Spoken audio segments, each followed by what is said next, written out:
เจ้านี้ก็เป็นขั้นตอนการ reset password Windows บ่ว่าจะแม่น Windows XP Windows 7 Windows 8 Windows 8 1และ Windows 10ก็เช่นเดียวกันมื้อนี้ข้าพเจ้าจะมาสอนขั้นตอนการ reset หรือ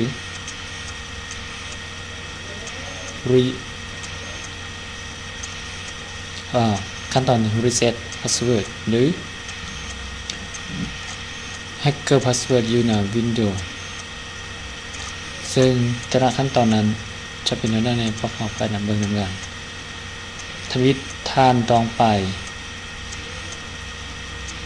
ที่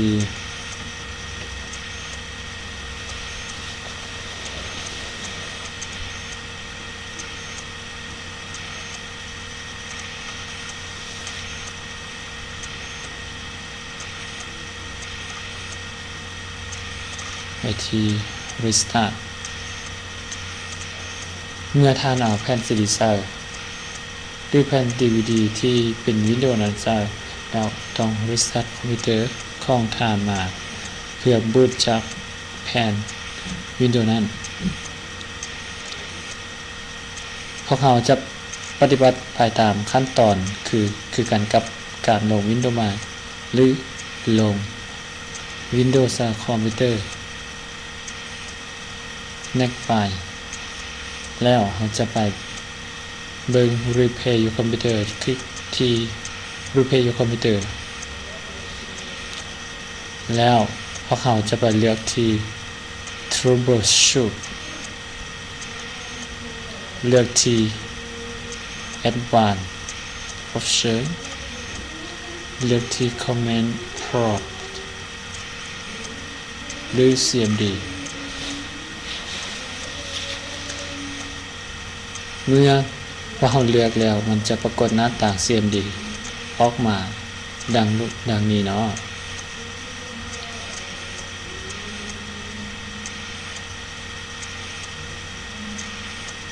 ให้ทานไปพิมพ์คำว่า copy อย่าวางซุ่มซี่ตามโดย Windows ตามโดยsystem 32 bit ทำโดย utilemain.exe อย่าวางซีสอกจามใบสลัดอันนี้เป็นการ copy ด้วยสร้าง utilemain.exe อยู่24ขั้นตอนนี้เป็นขั้นตอนสำคัญเลยขั้นตอนนี้เป็นขั้นตอนที่สร้างไฟล์ utilemain.exe อยู่24เขาจึงสามารถไป reset password user ได้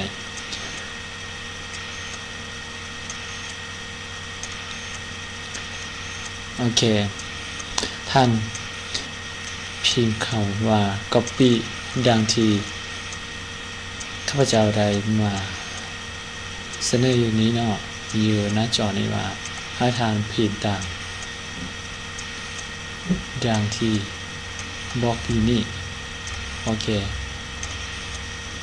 cmd.exe โอเคพิมพ์ตามที่ท่านเห็นอยู่นี้โอเค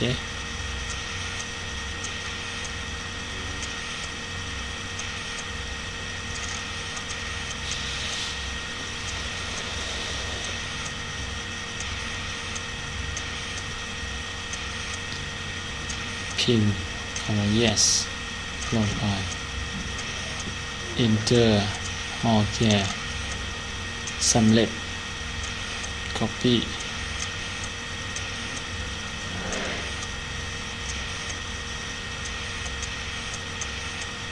แล้วออกจากหน้าต่างแล้ว restart your computer แล้วจะบูตจาก Windows ขึ้นมาดังที่ท่านเห็นอยู่นี่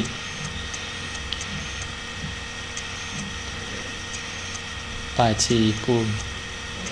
นี้จะปรากฏหน้าต่างดังนี้ออกมาหน้าต่าง CMD อยู่นี้ออกมาให้ท่านพิมพ์คำว่า net user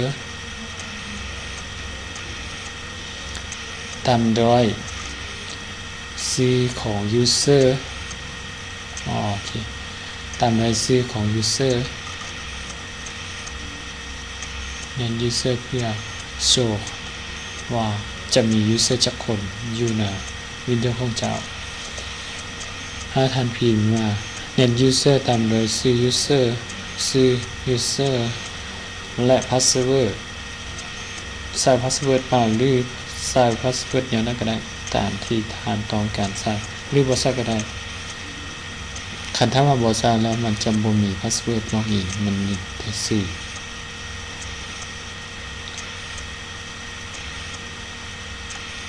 ในนี้ค่อยจะพิมพ์ว่า net user checks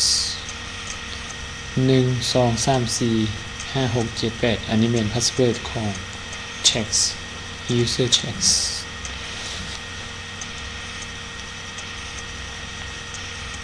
โอเคพิมพ์คำว่า net user ตามด้วย user ตามด้วย password ที่ต้องการเปลี่ยนหรือ reset โอเคมันบอกว่าสำเร็จ successful แล้วจากนั้นก็พิมพ์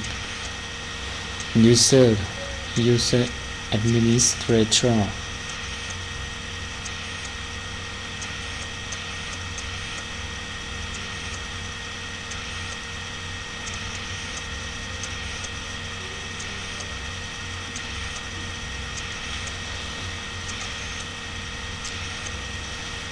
พิมพ์ดังนี้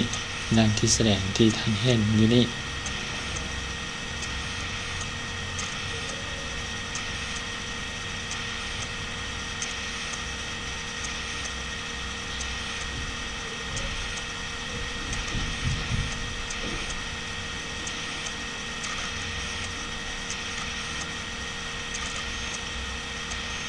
โอเคปิดออกไป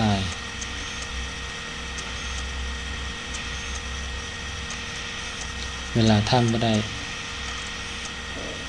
ล็อกอินมันจะบ่ได้เวลาท่าน new reset password ได้แล้วท่านสามารถล็อกอินได้จากที่นี้ดังนี้โอเคสำเร็จแล้วง่าย easy เลยเนาะจริงๆง่ายธรรมดาแล้วมันก็บ่ยากการ reset password หรือการ remove passwordล็อกอินของ Windows ว่าจะเป็น Windows 8 Windows 7 Windows XP และ Windows 10 ก็เหมือนเช่นเดียวกันเนาะเหมือนคือกับ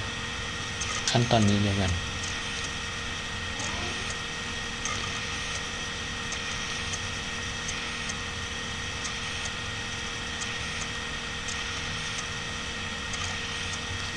โอเคrestart your computer เพื่อจะไปย้ายไฟล์ utility.exe ออกจาก Windows อันนี้จะเป็นขั้นตอนคือกันกับขั้นตอนทำอิฐที่เราจะไปลง Windows เพื่อย้ายไฟล์ utility.exe Windowsโอเคคือก็ troubleshoot โอเค advanced option yeah โอเคไปที่ CMD โอเคปรากฏการณ์ออกมาแล้ว CMD พิมพ์คำว่า morph ตามที่ท่านเห็นอยู่นะจอนี้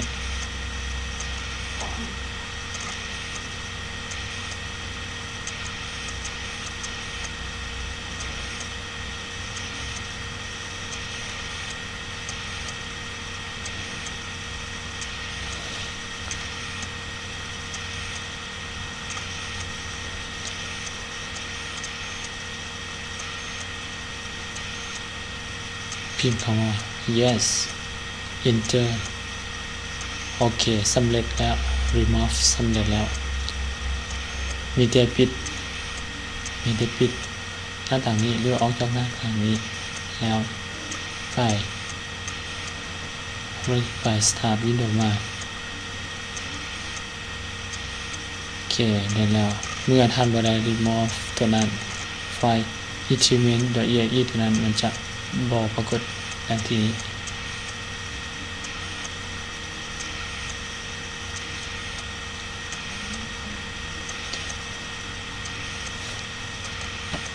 โอเคสำเร็จแล้วถือว่าขั้นตอนนี้เป็นขั้นตอนที่บ่ยุ่งยากสำเร็จโอเค